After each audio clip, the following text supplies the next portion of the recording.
ways out there to have these conversations. And honestly, y'all, it will be the best gift you ever give your family. Nobody on the day of a death is in their right mind. Couple that with the grief, you can't make a sane decision. So why do that to yourself or your family? Hello, and welcome to Not Born Yesterday, a podcast dedicated to older adults and the challenges and joys of aging. I'm Miriam Goodman. Not Born Yesterday examines the problems and solutions of growing older today. We bring you the wisdom and voices of experts in the field of aging and offer tips on how to feel your best, use your lifetime skills and experience, and make the coming months and years as fulfilling as possible. I'm Lynn Winter-Gross. Not Born Yesterday is brought to you by Next Village San Francisco, a local nonprofit providing older adults with support to help age in place.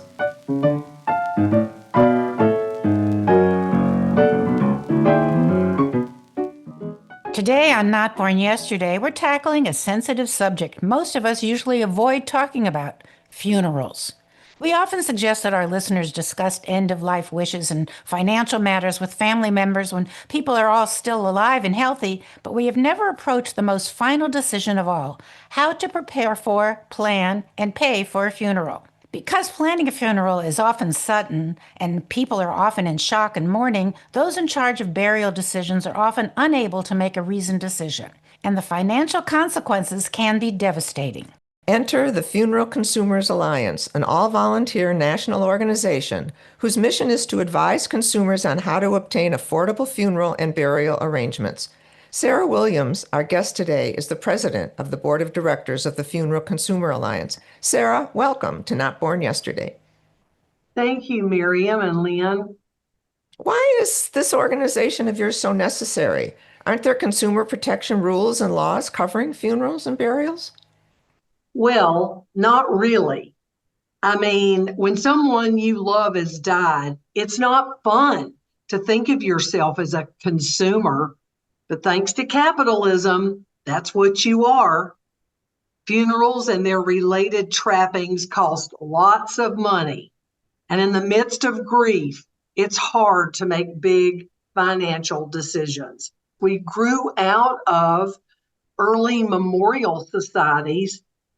Now we've grown away from that model because in this marketplace, competition is king. And so you must learn to shop around and be a savvy consumer. So the first step to honor your loved one without overspending in the process is what? I mean, how do you walk us through the main expenses that usually are thrown at you, and how do we know what something like that should cost? So the very first step, I think a family, a circle of friends should be taking is have the conversation. None of us are getting out of here alive. You plan for births, for graduations, for retirement, et cetera, et cetera. And the one big thing that you know is going to happen, your death. And if you haven't ever discussed it, and then Aunt Bessie dies and you're smacking your head, oh gosh, I don't know what she wanted. We never talked about it. You must have the conversation. There's lots of options. We have traditional or conventional burial with a vault. We have natural or green burial. Can you give us some costs of some of the different prices? Well, it's going to vary from state to state.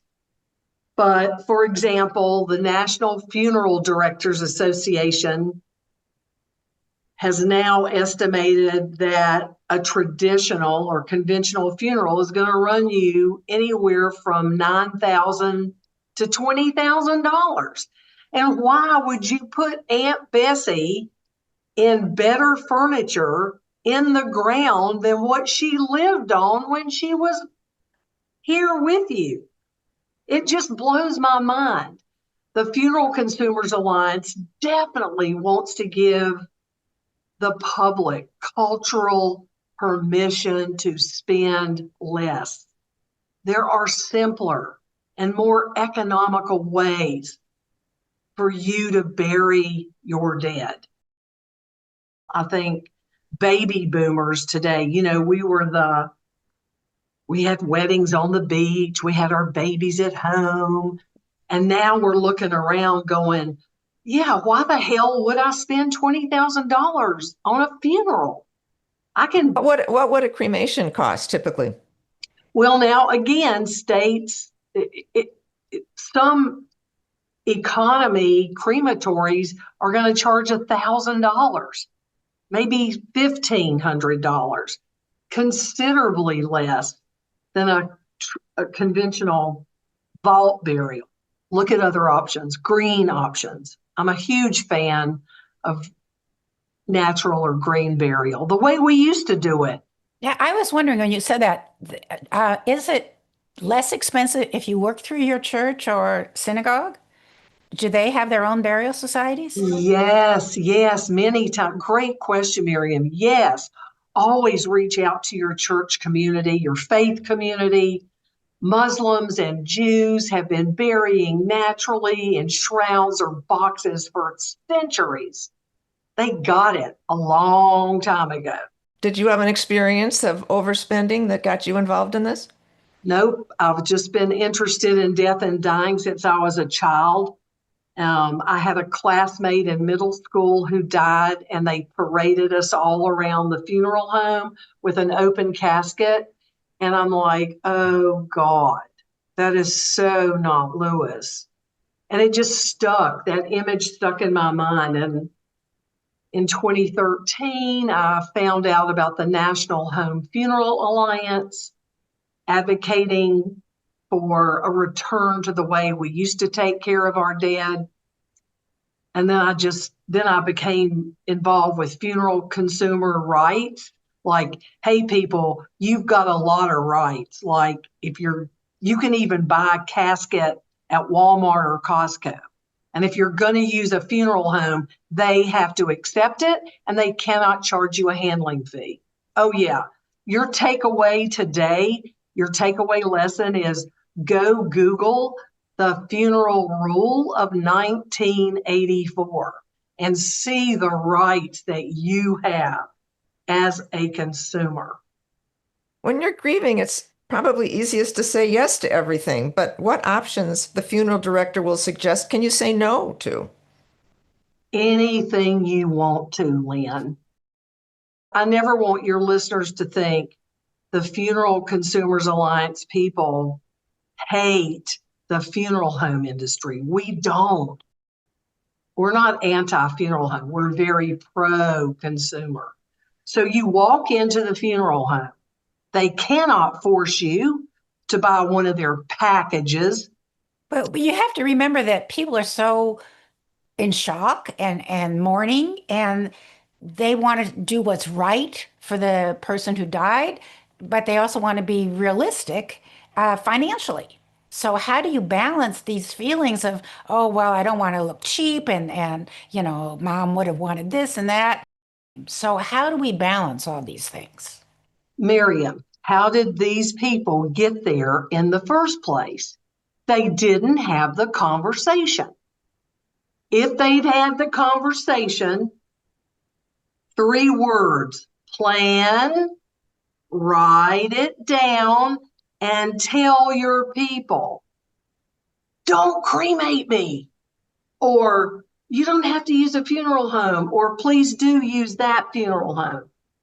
And shop around. I always tell people, if you're going to use a funeral home, shop around. Go to 2 or 3. What kind of vibe did you pick up? Did they answer your questions? Were they welcoming to you when you entered the door? Did they give you their price list as soon as you crossed the threshold? When is the best time to do this? We've talked a lot about preparing your family for your death and say, oh, don't do it at the Thanksgiving dinner table. That's not a good time to talk to everybody. When is the right time to go make these visits that you're talking about? Well, I love the Thanksgiving or Christmas or Hanukkah holiday to talk about these things. And there's clever ways to bring this up.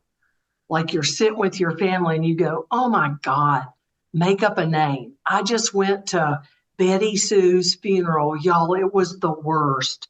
Mom, did you ever think about, has this happened to you? Did you go someplace? Did you go to a funeral and it was just not what you wanted? Can you just tell us a little bit about that? Or if they poo-poo you and go, don't talk about it. I can't talk. I'm not going to talk about it. Then say, okay, if you don't talk about it, what do you think about sky burial? You want us to take you to the mountaintop and leave you up there for the vultures? You better Yes. tell them. You bet. It's not legal in this country. You better tell us. There are ways out there to have these conversations. And honestly, y'all, it will be the best gift you ever give your family. Nobody on the day of a death is in their right mind. Couple that with the grief, you can't make a sane decision. So why do that to yourself or your family? I'm a little confused here, though. Why would somebody call you? Why would someone contact the Funeral Consumer Alliance in the first place? Well, guess what our number one calls are about? Does your organization provide funds to help with burial or cremation? And sadly, we don't. We're all volunteers, an educational nonprofit. What we can do is get their situation and offer tips and advice on how to save money given where they are right now at this point in time. But of course, our mantra is always going to be, hello, people, have this conversation, plan now, and don't prepay. I tell everybody, pre-plan, never prepay. Why? There's so many things that can go wrong. You might move. And what if the plan isn't portable? What if the funeral home shuts down? What if, believe it or not, prices actually get cheaper? Planning. Planning's the key. Anybody can go to their bank and set up a payable on death account, a POD we call it.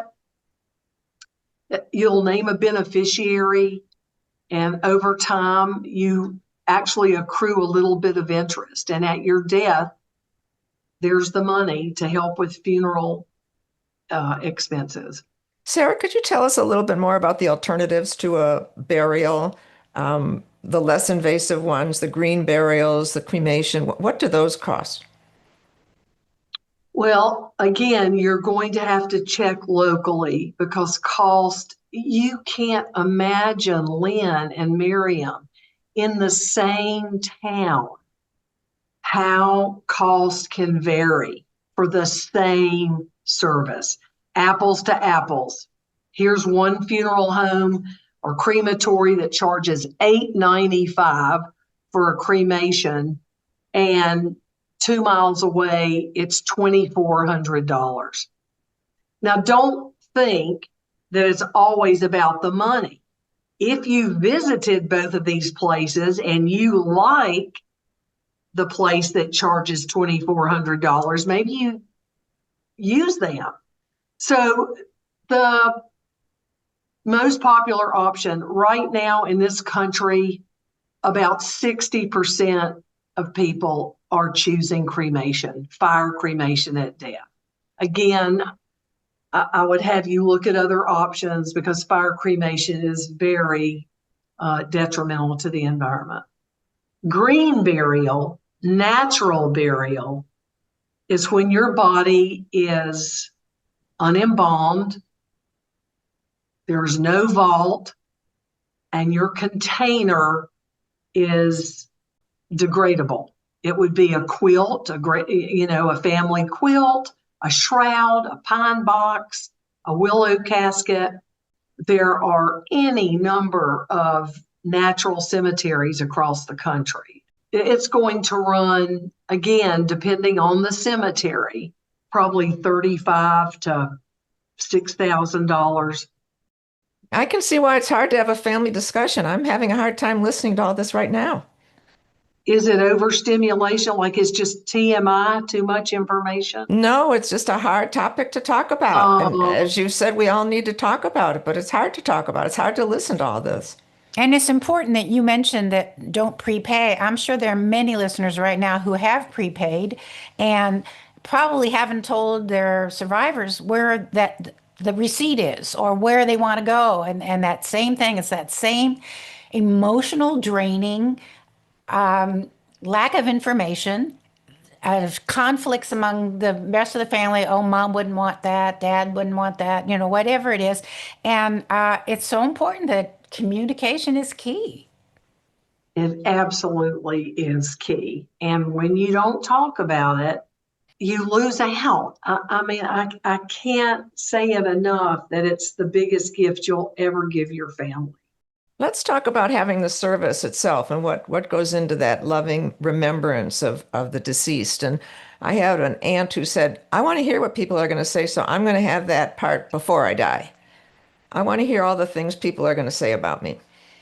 I love that, Lynn. That's called a fake wake or a living funeral. A lot of people say, I hope I die in my sleep. I don't. I hope I have a sense or there's a trajectory so I can plan ahead. These living funerals or wakes, they're great ideas. People are, they're able to celebrate with all the people they love ahead of their death. I'm a celebrant. I tell people I can marry you and bury you. And I've seen it all. So many people today are unchurched and they don't have a preacher to do their funeral. So someone like me who's trained to sit and talk with the family, get the stories that are important, craft a service that helps them talk about their deceased loved one. I love doing that work. And Lynn, you can make these celebrations of life or a funeral today, anything's possible. I had a friend who left instructions on what food she wanted served at the service. I love that. There's cookbooks out there. Food to Die For, one that comes to mind. Yeah, down here in the South, honey, we got all kinds of funeral food. Well, do you find that after people have had this family conversation and the person dies and they have the service, that they feel that they've done the right thing? Have you talked to people after the service to see, because there's still that thing like, I should have done more. Why didn't I put satin in the casket? Whatever it is. How do these people deal with it afterwards? Well, if you know ahead of time what your Aunt Bessie wanted and you honor those wishes, what else is there? You did the right thing.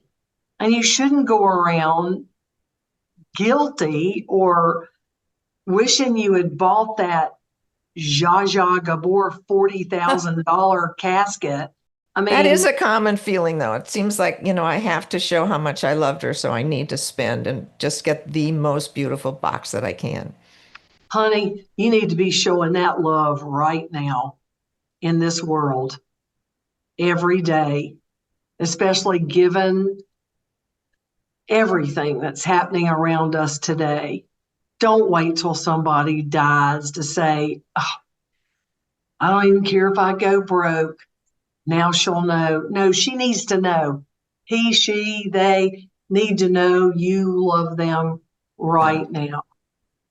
So it seems to me that there should be a checklist of some kind that people could go through and who to talk to, how to research it, and what documents you need. Can you give us a short checklist on that?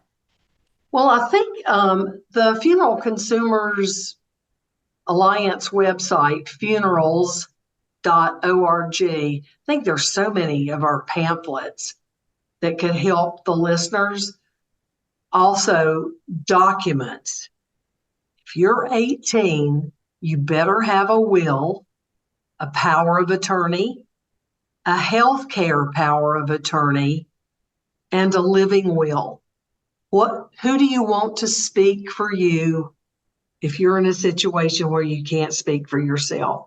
My favorite form for that is called 5 Wishes. It's the advance directive that has a heart. I just really love that document. And communicate these with your children or your family. Tell them, give them copies. What? Absolutely. Don't keep them in your freezer. That was a thing back a few years ago. Hey, keep your end of life documents in your freezer. No, ours are in a box, and everybody, my kids are just sick unto death, literally, of listening to what mama wants. But they know, and there won't be any mistakes. What about donating your body to research? That is an option called anatomical gift donation.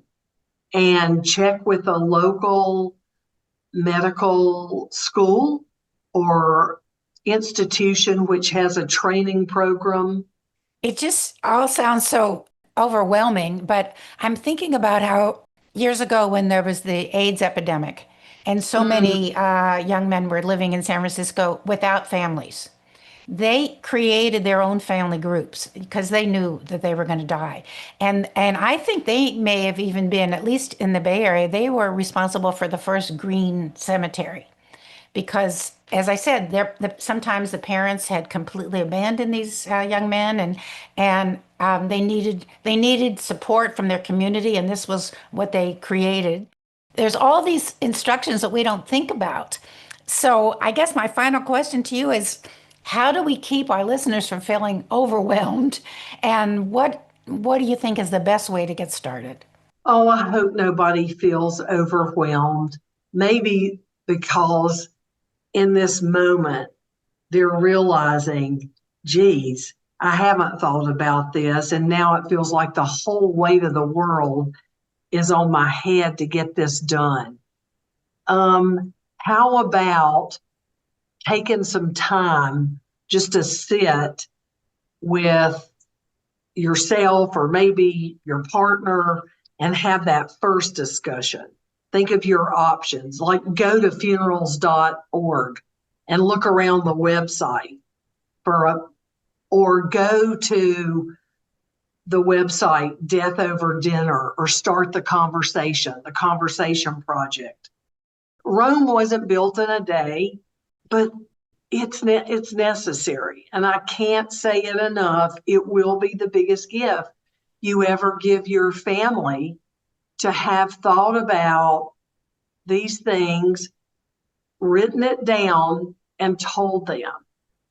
Thank you. Thank you, Sara, for this important information.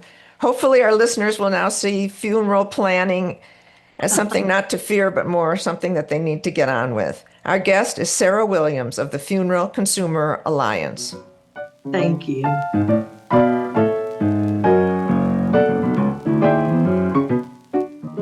Today on News You Can Use, we're suggesting another great way to reduce the stress in your life. Turn on some music.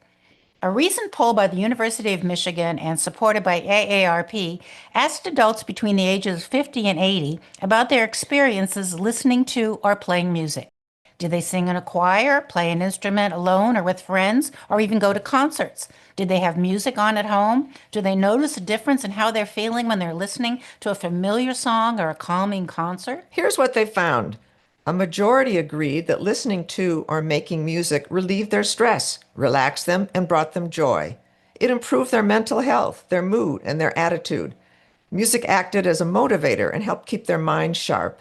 In addition to listening to music, the studies show that making music, either by singing or playing an instrument, alone or in a group, has a relaxing effect.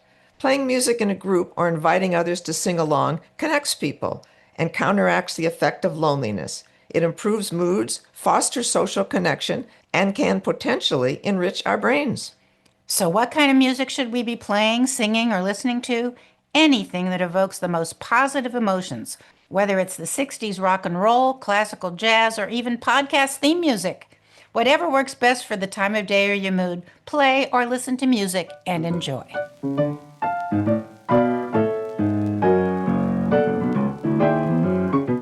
And that's our podcast for today. Our thanks goes to our guest, Sara Williams of the Funeral Consumer Alliance. You can learn more about Next Village San Francisco at their website, nextvillagesf.org, or by calling them at 415-888-2868. Our music is from Hook Sounds, and Jason Dahlstedt is our engineer. And we thank you for listening. We'd love to hear what you would like us to discover and discuss. Please contact us at notbornyesterdaypodcast.org. Follow us on Facebook and Instagram, and subscribe wherever you listen to podcasts. They're all free, and let us know our audience better. Be well, stay strong, and remember, you weren't born yesterday. I'm Lynn Winter Gross. And I'm Miriam Goodman.